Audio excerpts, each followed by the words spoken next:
Na nyinyi waumini, baba, mama, linda familia yako ili tupate pia miito mitakatifu kutoka kwenu.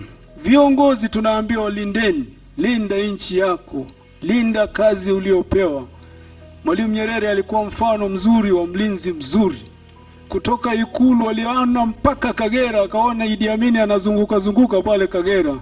Akasema rudi huko ulikotoka, usiporudi nitakurudisha.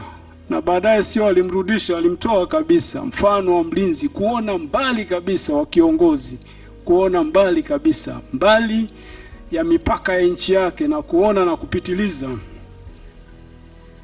Kama mlinzi Baba Lazaro au sisi wengine tulioko hapa, anasema na alifanya hilo kazi kwanza ili uweze kuona hatari inayokuja.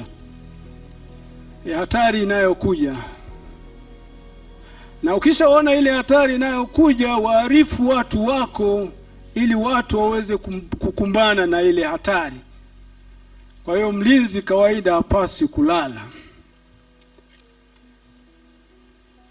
Na anaendelea kwa kutumia maneno ya Paulo mtume, barua yake kwa Wakorinto sura ya pili, barua ya pili ya Paulo mtume kwa Wakorinto sura ya 4 mstari wa 2, anamwambia wewe Timotheo, siku zote uendelee kuonya, uendelee kukaripia, lakini pia uendelee kutia moyo. Kazi ya mlinzi hiyo. Mlinzi sio mtu mnyonge. Endelea kuonya, endelea kukaripia, lakini pia uendelee kuwapa moyo hawa watu wako wasikate tamaa.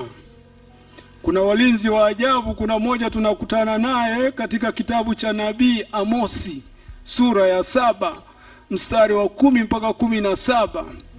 Pale kuhani aitwaye Amazia alipokumbana na Amosi nabii. Amazia kuhani mkuu wa Betheli alipokumbana na Amosi, anamwambia wewe Amosi, umefuata nini hapa wewe? Rudi kule kusini. Amosi anamwambia Amazia, wewe Amazia umepotea kabisa.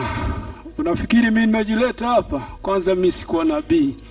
Yule Amazia alikuwa kama chawa, wanaoitwa chawa siku hizi. Kwa sababu kazi yake ilikuwa kumridhisha tu mfalme Yeroboamu. Na alipoona Amosi anamwambia wewe chawa, nitakumaliza na Yeroboamu wako, hutasalia, na akusalia. Wakaondoka.